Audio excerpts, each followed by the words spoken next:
ஆணா இருக்கட்டும் பெண்ணா இருக்கட்டும், ஆணுக்குள்ளேயும் சில தாய்மை குணங்கள் இருக்கும். இறக்கப்படுறது, ஒருத்தவங்களை பார்த்தா ஹெல்ப் பண்றது, அது ரசிக்கிற மாதிரி இருக்கும். அது அவ்வளவு ரேஷியோ இருந்தாலும் அழகா இருக்கும். ரொம்ப பொம்பளை மாதிரி இருந்தா நம்மளால என்ன ஏதோ மிஸ் ஆகுது இல்ல அப்படி தோணும். பெண்ணும் அதே மாதிரி தான். பெண்மை ஹைலைட்டடா இருக்கணும், கொஞ்சம் வீரம், கொஞ்சம் தைரியம் வந்து அது ரசிக்கிற மாதிரி இருக்கும். எவ்வளவு தைரியமா இருக்காங்க அப்படி. அந்த ரேஷியோ அவ்வளவு இருந்தாலும் அழகா இருக்கும். அதுக்கு மிஞ்சி போச்சுன்னா நல்லா இருக்காது. ஓரளவுக்கு தான் எல்லாமே அழகா இருக்கும். ஆண்டவர் எவ்வளவு படைச்சாலும் அப்படி. இதுல ஒரு விஷயத்த உங்களுக்கு நான் சொல்லுகிறேன். இன்னைக்கு நம்ம பிள்ளைங்களும் சரி, பெண் பிள்ளைகள் ஆண் உடைகளை அணிந்து கொடுக்குறாங்க. நம்ம கலாச்சாரம் மாறுது ரொம்ப ஈஸியா நம்ம நினைச்சுக்கிறோம். ஆண் பிள்ளைகள், இது வேதத்தின் படி பார்த்தோம்னா அஸ்தரோத்தின் ஆவி. அஸ்தரோத் என்ற பெண் தெய்வம் தன்னை ஆணாக பாவித்துக் கொள்ளும். அவங்களுக்குள்ள அது எல்லா ஆண் பூஜாரிகளை வச்சிருக்கோம். பூஜை நடத்தும் பொழுது அந்த பூஜாரிகள் பெண்களை போல ட்ரெஸ் பண்ணிட்டு வரணும். தெரியுமா உங்களுக்கு? நான் இந்த ஜெண்டரை ஏன் பேஸ் பண்ணி நான் சொல்றேன்னா, பெண்ணுன்னா பெண்ணு மாதிரி தான் இருக்கணும். அது கலாச்சாரத்தை பொறுத்து எதுன்னு நான் சொல்லலை.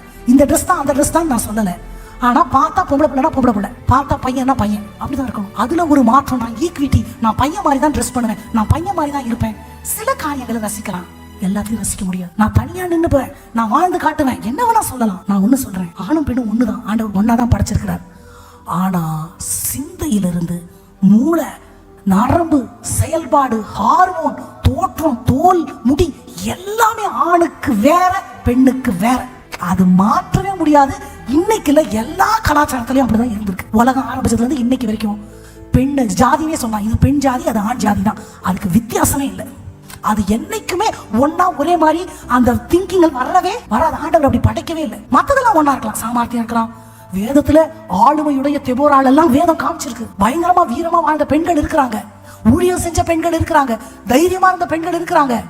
வேதம் அதையும் என்கரேஜ் பண்ணிட்டு தான் இருக்கு. அதே வேதம் தான் சொல்லுது, உன் கணவருக்கு நீ கீழ்ப்படி. தலை அவரு, அதுக்குன்னு நான் தான் தலை, நீ அடிமைன்னு சொல்ல முடியாது.